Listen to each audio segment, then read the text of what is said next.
Homesteading,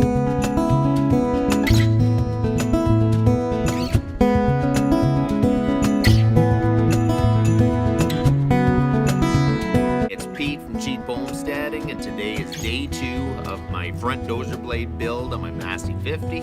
Last weekend it just felt like it took so long to do everything. Everything was working against me, so I'm hoping today we'll get a lot more done. My goal is to get the blade up and running and functional, because there's a lot of guys out west that started to get snow, so it's just a matter of time here before we'll get a dump of snow. So I really need to get this up and going. So let's go. So this is where we left it. I mounted the back plate, put the blade on it. We got it up on jack stands. We got it sitting in its final location. We have to build a swivel base for the front because I want the blade to swivel, because it really won't work very well for me if it's only straight, because the snow will just pile up and I'll get stuck in the bush. I need to be able to push it off to the side as I go through the bush. And another thing we got to do is build brackets that go all the way back to the back tires, because I want as much support and strength on this plate. I don't want to break my tractor. I want to make sure that I build it as sturdy as possible. So right now we are going to start building a subframe that goes from here and then down to this plate. So let's start building her. So now we're going to cut 2 spacers 3 inches long. So what that's going to do is give me a space that's a little bit out past these bolts to weld my subframe to. I got to make sure that I can unscrew these bolts even if the subframe is in front of it. If we have to split the tractor for one reason or another, I don't want to have to cut the subframe. When you build a subframe, you got to make sure that it can be disassembled if anything happens to the tractor, because you don't want to have to be redoing your subframe on top of fixing the tractor. So we're going to cut 2 blocks 3 inches long.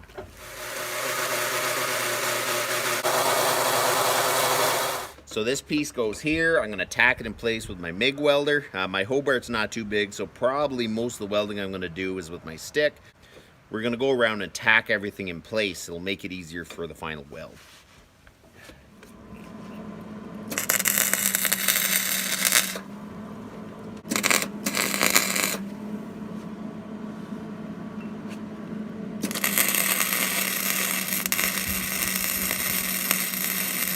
Okay, so I just made a few tack welds. That should be sturdy enough just to get everything fabricated. I'll cut 2 pieces at about 19 inches.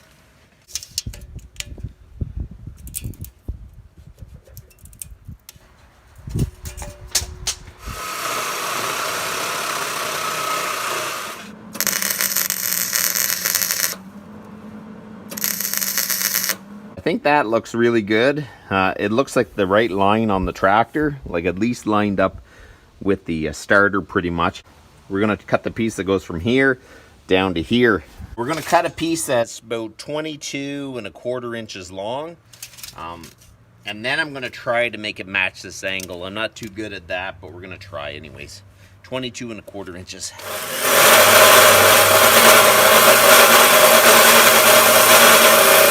I'm not gonna lie, it took me 3 tries to get this the right angle, so hopefully once I get this one made, I can make a duplicate of the other side and it should be a lot easier, hopefully. And cut this one, and then that should be correct. It should look pretty good.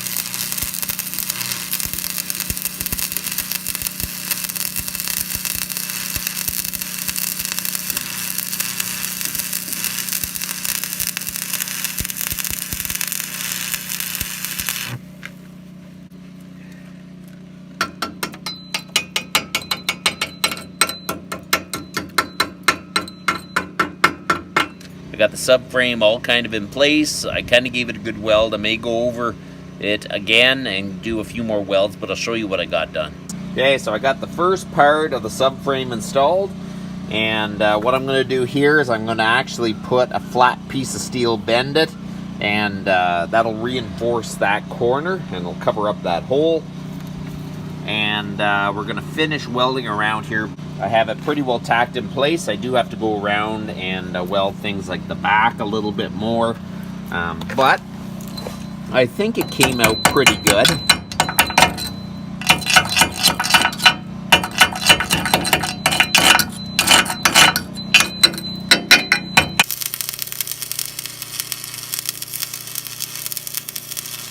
We're starting on the other subframe. The first thing I check for is the bottom of this beam is about 2 feet. Now that's exactly what the other one was.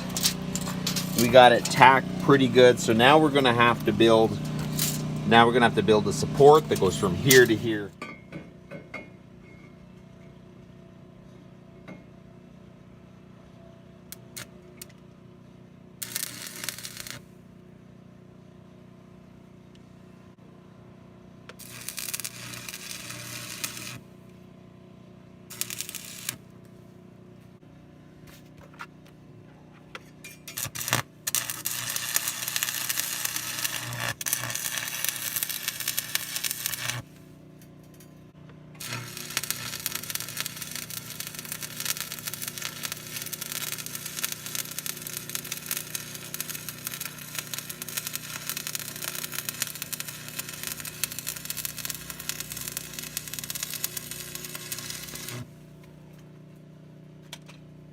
Now we're going to cut this off with the cutoff wheel and the grinder. These things are crazy, crazy handy.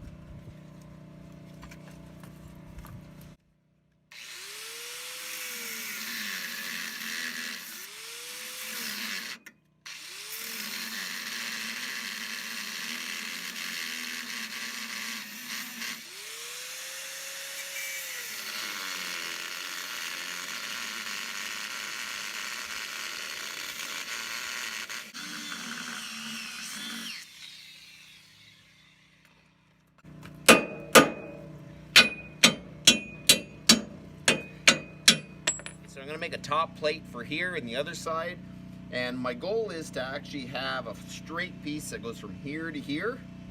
So when it's welded in place, it's really going to try to keep it from buckling whenever you're pushing anything forward. So I'm thinking 5 inches here. So now we're going to cut 2 10-inch plates.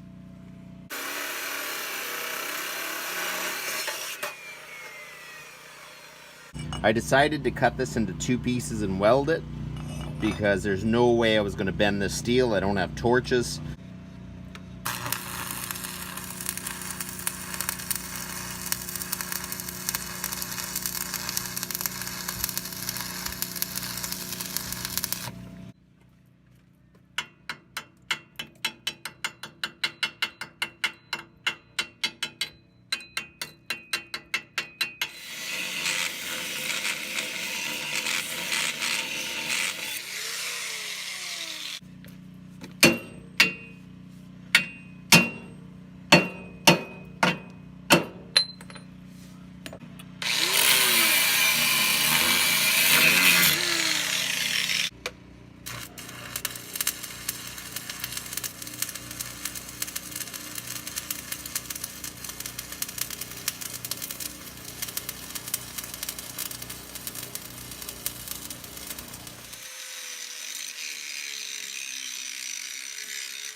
So this is as far as I've got. I got my back plate for my subframe. I welded reaches to go up to the frame here. And I like the way the gussets came out. I think they're going to be good. I still have to do a bit of welding on the frame and a little bit of grinding, but it's basically finished. I'll show you the other side. This side is pretty much finished too. I still have to do a little more grinding and a few other welds, but it is done. And now I still have to mount my supports that go from here back to my tires. So I'm really hoping this starts speeding up, because I need to be able to get this done. I still have to install the front lifting mechanism, which is going to be a bit of an ordeal, I'm sure. This job took way longer than I thought it was going to be, but my whole goal was to build a subframe for my tractor and put the blade on that it would be strong enough that I could actually push stumps and rocks and not break the tractor. So this is pretty much what I have to do to make sure that there's enough structure, that I'm not going to damage my tractor. So you know what, it's taken a long time, but I think at the end of this I'm going to be super happy with it, and I won't be worrying so much about the tractor or if I'm going to break it. We're installing it right, making sure it's nice and solid. So, but today is coming to an end and I'm just going to have to clean up, but at least I got half the subframe done. So maybe next Saturday, and I'm really hoping it's not going to start snowing. So that's about enough for today, and you guys have a good one.